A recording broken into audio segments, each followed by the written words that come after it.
guys, welcome back to my channel. It has been a long time no see.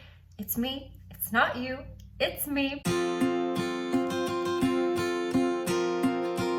This week I want to pick back up and take you guys with me on my staycation slash writing retreat in my home. Before Hurricane Helene hit Asheville, I had applied to a local week-long residency program and I had taken this week off of work. Today is the 26th, I think, of January. It's Sunday. I had taken this week off of work in the hopes that I would be selected for this fellowship, and I don't know that the nonprofit that hosts the fellowship has reopened after all of the flooding that happened here. So since I took the time off already and it was approved and my vacation time is kind of creeping up and may not roll over in the same way, I thought it would make sense to just keep this time, protect this time, and to work on the outline of my current young adult novel and verse work in progress, which I have been referring to as the Bigfoot project. If you have followed along with previous writing vlogs, if you are a patron of mine, you'll know that this is my second young adult novel and verse project. And it started out about Bigfoot and health anxiety, and then grief, the theme of grief, just slowly rose to the surface and revealed itself to be a major theme. I have just reread I just finished rereading the entire manuscript, all 469 pages of it in its current form.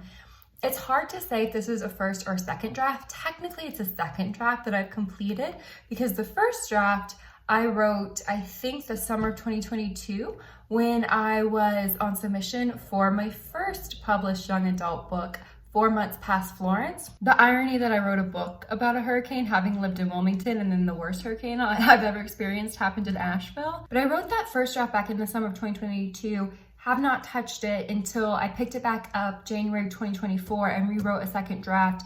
But from the midpoint on, this story took on a completely different route. And my goal this week is to map out all of the different points. Y'all know, if you're again returning to this channel, I really love Save the Cat Writes a Novel.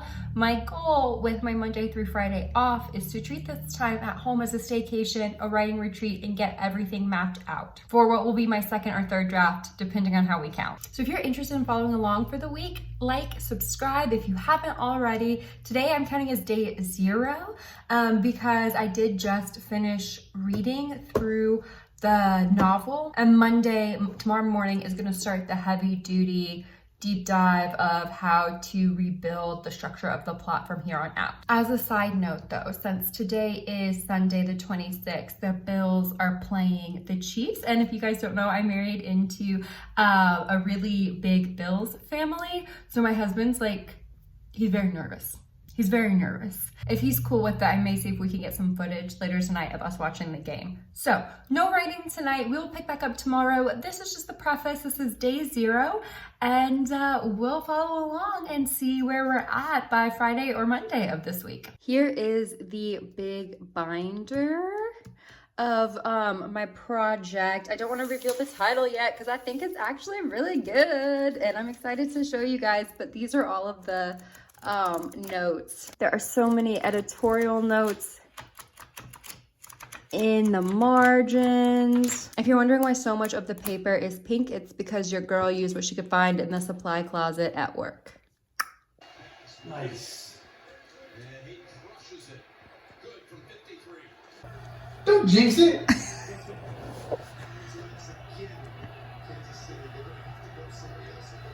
Is this copyright? No. What do you do here, baby? What call do you make? You do touchdown. That's not a call.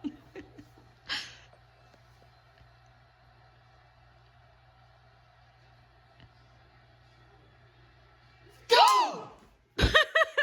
Curtis Samuel. Wide open. 2. Go for 2.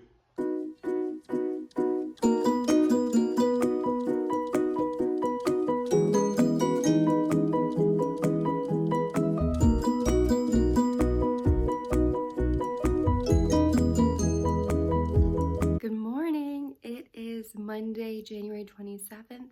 It's about 5 o'clock. I woke up fairly early, around 4:30. I'm not sure why. I don't know if I am just kind of anxious about this writing retreat, it being the first day, and I didn't say this yesterday, but I left yesterday's reading session feeling slightly overwhelmed by the amount of structural work I think this next draft will take. I hadn't anticipated to put in so much Bill's footage last night, but here we are. It was rough. It's a tough life being a Bills fan. I'm gonna start the morning reading. I'm currently working my way through Emily Oster's Expecting Better. We ourselves are not expecting, we're in that information gathering stage. If you're considering getting pregnant and you haven't read this book yet, or you're not familiar with the title, it's been pretty interesting so far. I mean, I know Emily Oster's kind of a big name, but she is an economist who got frustrated by the lack of actual data when she got pregnant in terms of medical recommendations. So it's been pretty interesting to read through. I'm going to spend some time with that book this morning and probably meditate and make breakfast, and then catch you guys back at my desk for the first day of this little retreat.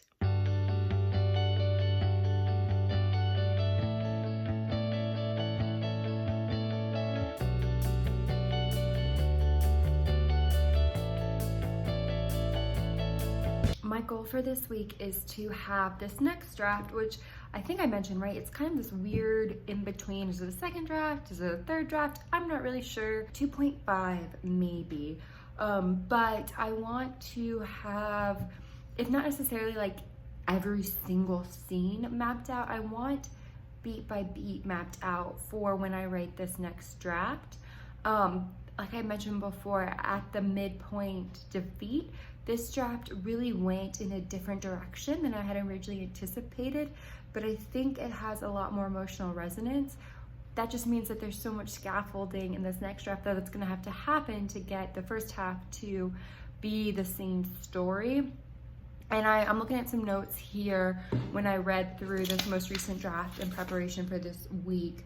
And some of the key objectives for this week, including having a new, it's my cat, it's a minnow sighting. Some of the key objectives in addition to, I haven't had my second cup of coffee yet. Okay, so main objective is a new like beat by beat,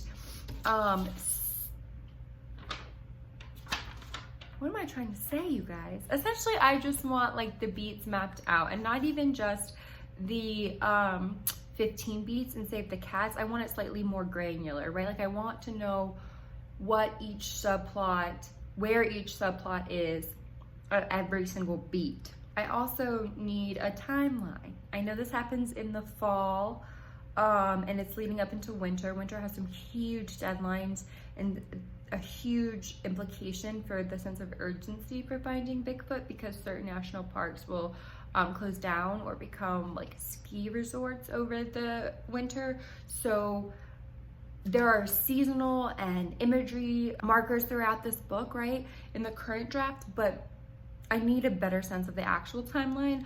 Also for our best friends, she's a ballerina, and so I need to figure out like when her competitions that are escalating in terms of scope, moving on to state, like when that is relative to the timeline. I also need to map out the actual, like I want a visual, okay? Not necessarily like a Lord of the Rings map, but like I want a visual map of the hike, which is based on a real hike. It's based off of the hike to Gem Lake in Washington State. My husband and I lived there for 2 years in Washington State, and that's where my story's essentially taking place. So I need to like map this out. I want like an actual visual, because where our protagonist Delaney is, whether she's hiking the west side or the east side of the lake, have also huge implications on trying to find Bigfoot. There's a huge plot twist based on one side of the lake. I hope it's a huge plot twist. I hope you guys read it and are like, oh, I hope. That's what I'm aiming for, okay? And the fun and games, I might want to add our protagonist going to a Bigfoot convention. I was trying so hard to find a Bigfoot convention that I could go to, because I live in Western North Carolina. There are Bigfoot conventions in like, not maybe in Asheville proper, but like in the area. So I might add that. I haven't been able to go to one myself yet. And I, want to pick up the fun and games. I need some more momentum in that as well. Yeah. Oh, the other thing that I'm doing, and I almost like don't even want to say this out loud because it's one of those things that I think it's a really good craft idea and you don't even want to say it out loud. I don't know. It's so silly. It's like, what if someone else takes it? But we don't gatekeep creativity over here. And I am probably not the only person who's ever had this thought, but in my poetry collections, I will often have recurring series of poems. And I want to have recurring series of poems in this larger manuscript, this larger novel in verse, that are, each series of poems is going to be based on an actual poet, like a poem from an actual living poet. It's going to be a response piece, but each series will be tied to a particular character, if that makes sense. So I'm looking at potentially Ilya Kaminsky. I don't know if I'm like the pieces that are based off of his work as much that I've written, so I just need to write them better or maybe cut them. But Alice Notley, I don't know if I've heard her surname pronounced. There's one series that I've been working on that I really like. Kava Akbar, maybe even some Ann Carson. We've got some Ander Monson. So I'm using one poem from each of those poets and then writing a response piece, and that response piece is going to be like a repeated series, like variations of that. I was just like, oh my god, I don't want to tell anyone, and then I did a really poopy job of like describing what I actually mean. But anyway, I'm gonna dig in right now. I think I'm feeling a little overwhelmed by how much work needs to get done. But I think I'm just gonna start writing on like postcards, like coming to this in kind of like a sandbox. It really does feel like a sandbox. I'm just playing in the dirt, like postcards, writing down the things that I know, the things that I need to know, and maybe kind of mapping out the subplots from there, maybe.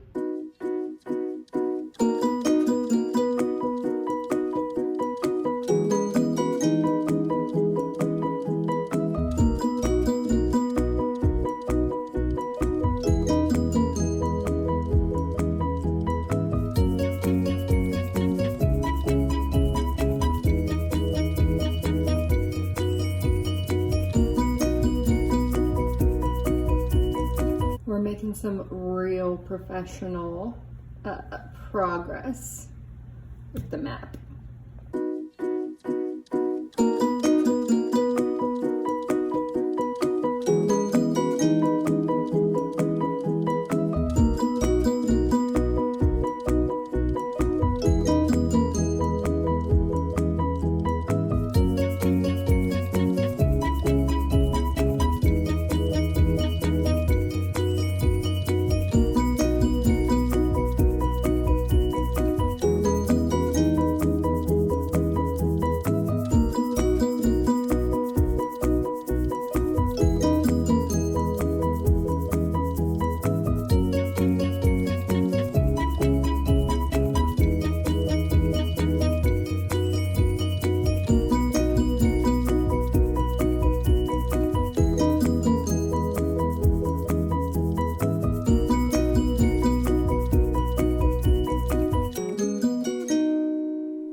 Okay, so it's about 11 o'clock. I'm just gonna get some steps in, go for a little walk, get some fresh air in my backyard area. Hopefully no one in the other condos is like looking at me being weird and talking to myself. But so far the time is going well this morning. I'm working my way through replotting the beat sheet, and I'm about at the debate. So figuring out the 10 to 20% before the protagonist breaks into Act 2. And I have shifted the catalyst from that very first draft, or the most recent draft, I should say. And I think it's better. I think intuitively it makes more sense because there is actually a debate that needs to happen, and the parameters of the debate and the cons and pros of which way a decision can go are pretty clear. But I just don't know. I'm like feeling this weird juxtaposition of being really excited because on one hand I'm like, oh, I think things are starting to unfold, And then on the other hand, I'm like, oh God, there's so much more work to do. So who knows? I'm gonna keep working. Y'all saw me put laundry in, right? That's like the quintessential working writer dilemma. Do I write or do I do house chores? So put some laundry in, gonna keep working, probably gonna take a lunch break, and then at 3 I have therapy. So I'm probably not gonna do a 9 to 5. I won't do a 9 to 5 day, like a writing retreat. And then after therapy, I'll probably go to the gym and take it easy. Because y'all know, those of you who are in therapy, you never know which way it's gonna go. You're gonna feel good afterwards. You're gonna be a crying, blubbery mess. You don't know.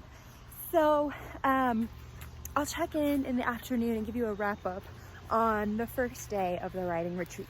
Hello again, guys. It is about 1 o'clock and I am crashing, or not crashing, but if I had woken up at 7 and I had hit like the 3:30 slump, that's what's happening now since I woke up at 4:30. I'm having a 1 o'clock slump and I may go take a nap.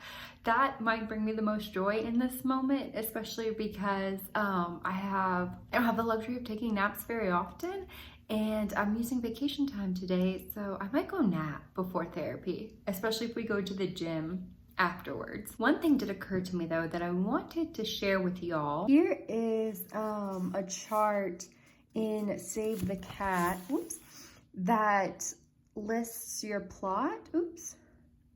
Oh, is it gonna focus? You have Act 1, Act 2A, Act 2B, and Act 3. So it's 3 acts, but across 4 separate, I mean, these are just rows, right? It's breaking this out into 25% quarters, essentially, of the story. And down there is where I've mapped out all the way up through the debate. So I'm really, there's, you know, an outline of beat per beat and through the end of Act 1. And so what if, today's Monday, right? That's day 1 of my little at-home writing residency. What if I do up until Act 1 on Monday, try to get to Act 2A on Tuesday, Wednesday, Thursday, Act 3, and then Friday, what I can do is maybe start writing some more, like actual writing. So if this does end up being the end of this writing day, you know, a little bit of Sunday night with the Bills game and writing day 1 of this writing retreat, then I'm going to say farewell here. I'm gonna go, honestly, probably take a nap before going to the gym and folding laundry and therapy. Thank you so much for following along. If you liked this video, you wanna follow along on this journey and also just following along on the progress I make with my Bigfoot / mental health, health anxiety, even though it's turned out to be more about grief. If you want to follow along with this process, please like the video, leave a comment below. Let me know what you are working on. Leave me an emoji down below, or 2 or 3 that represent whatever your current work in progress is. Like the video, subscribe. If you want behind the scenes, even more behind the scenes, you can consider joining my Patreon. I think the minimum is like $3 a month, and I will every month share never before seen pieces from either this manuscript or my other one in progress. I'll also leave my Venmo down below in case you, instead of joining Patreon, want to support this channel and my writing projects by sponsoring a cup of coffee. And then any support I get through Venmo, through this little writing retreat, I'll also donate 20% to helping rebuild some neighborhoods in Swannanoa that were flooded during Hurricane Helene, because there's still a lot of families out there who need help. Yeah. So anyway, thank you guys again. I really enjoyed hanging out with you. I hope your writing goes well, and I hope something poetic happens to you today. Bye.